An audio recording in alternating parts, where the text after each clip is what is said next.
Welcome, everybody, to the Bison video blog. North Dakota State football is moving back to Frisco, Texas, after the Bison knocked off South Dakota State 28-21 in the FCS semifinals. A date with Montana State looms. With Jeff Kolpack, I'm Izzo. The first of many previews. We got 2 weeks to talk about it. Again, a reminder, this is the game is on Monday night, January the 6th, 6 o'clock on ESPN. So instead of, as you mentioned, the usual 2 weeks now with the move of the college football playoff, the FCS playoff committee took over this Monday because there's no NFL, there's no other college game. This will be the only football game in town that night. It'll be different, won't it? It will be. And this will be, the 11th time NDSU is heading to Frisco, and the first 10 were all 11 a.m., noon. I think there was a couple 1 p.m.s in there. Yeah. And so it'll be different. It's good for the subdivision. Let's not lie about that. I mean, you're the only game in town. Yeah. Remember 2 years ago, the title game was bumping up against with the NFL. Right, against the NFL. Yeah. The last 2 years has gone head-to-head with the NFL.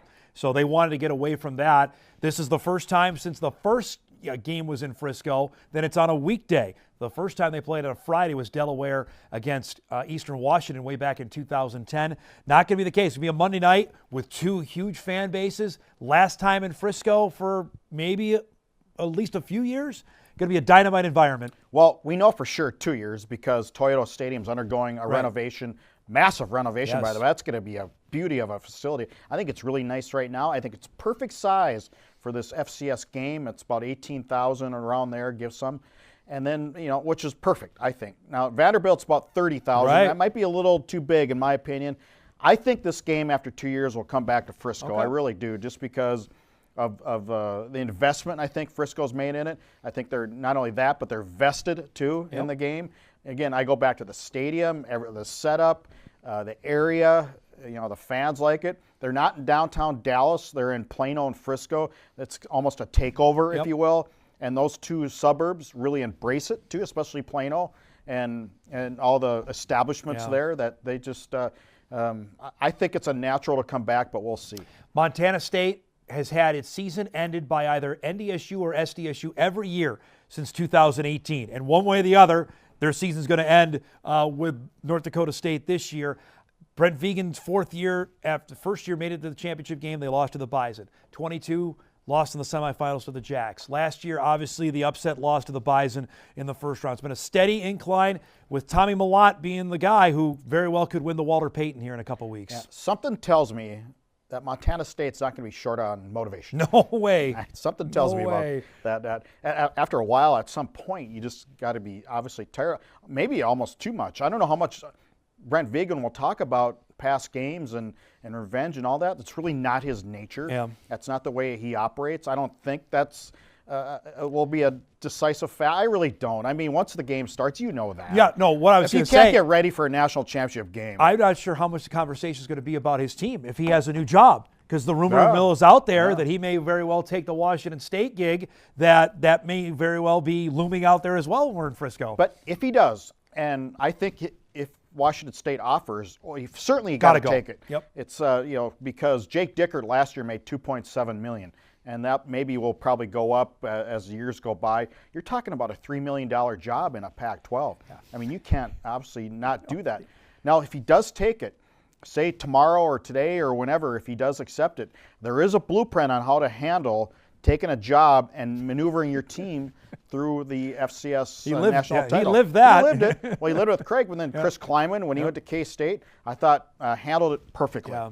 He announced it, got out in front, get the news there, and now let's get ready for a game, and then you go to Kansas State. All the while, you can balance both as a head coach. You're going to have to do that.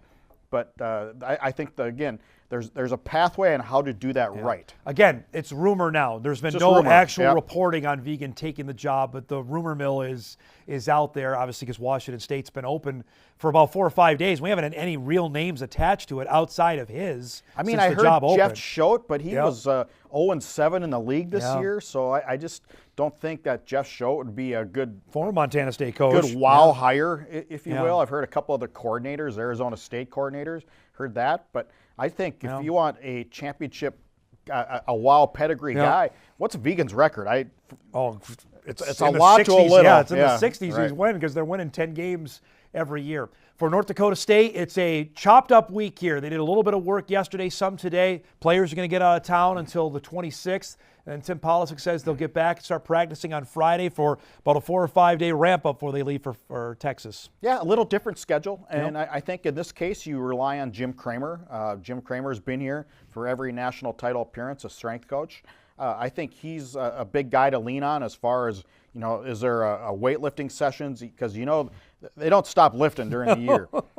So there's, and this makes Jim nervous more than anything. Right. I mean, oh my gosh, it's just, this is where he breads his butter and getting the guys ready. So come Monday night, they're physically ready to perform at their utmost level. This is the winter camp where we've seen so much development happen. Not long, yeah. It's not too long, but for some of those younger players, they'll have a chance to get ready for spring football. I look at, obviously, Cam Miller's performance in the semifinal will go down forever. I mean, that was 3 touchdowns, a rushing touchdown. We talked about it last week ad nauseum. He needed to have his best semifinal performance. He did by a mile. He did, and I came on the heels of not playing well in other semifinals. So finally, I mean, good for him to have that as he heads out. Certainly established him as one of the quarterbacks along with Lance, Stick, Jensen, Wentz. Yep. So it's he's there. I mean, I would put Steve Walker there in Division I era, certainly. So I just that's a big Mount Rushmore. How many faces can you put on one rock? Well, there's only 4 in the actual one, but that one's 5 to 6. What you were just throwing out there.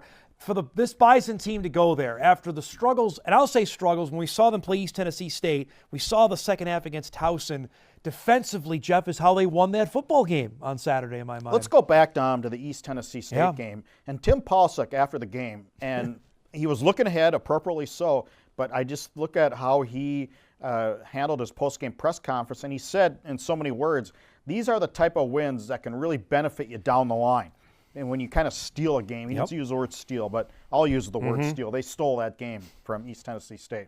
And that's what paid off. That's what got him the home game last Saturday. Because if they don't win the East Tennessee State, they're probably on the road. And that's a whole different deal. Now, the home team in the semifinals has now won 16 in a row. And so that East Tennessee State game may have been the difference on Saturday.